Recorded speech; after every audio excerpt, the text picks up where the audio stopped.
পুষ্পা খ্যাত বিখ্যাত দক্ষিণী অভিনেতা আল্লু অর্জুনের বিরুদ্ধে যে পদপিষ্টের ঘটনা ঘটেছে তা নিয়ে বিতর্কের মধ্যে একটি নতুন ভিডিও সামনে এসেছে, যা ঘটনার নতুন মোড় আনতে যাচ্ছে বলে ধারণা করা হচ্ছে। আল্লু অর্জুনের পুলিশকে দেওয়া জবানবন্দিতে অসঙ্গতি লক্ষ্য করা গিয়েছে। ভিডিওতে দেখা যাচ্ছে পুলিশ আল্লু অর্জুনকে থিয়েটার থেকে বের করে নিয়ে যাচ্ছেন। মুখ্যমন্ত্রী রেবন্ত রেড্ডি দাবি করেছেন, আল্লু পুলিশে অনুমতি ছাড়াই পুষ্পা 2 এর প্রিমিয়ারে অংশ নিয়েছিলেন এবং পদপিষ্টের ঘটনার পর থিয়েটার ছাড়তে চাইছিলেন না।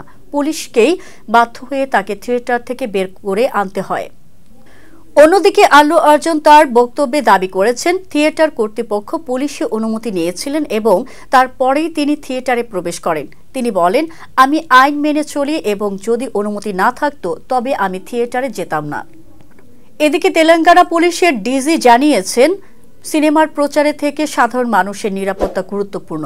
4 ডিসেম্বর হায়দ্রাবাদের প্রিমিয়ারে এই পদপিষ্টের ঘটনা ঘটে, যেখানে এক মহিলার মৃত্যু হয় এবং তার 8 বছরের সন্তান হাসপাতালে কোমায় রয়েছে।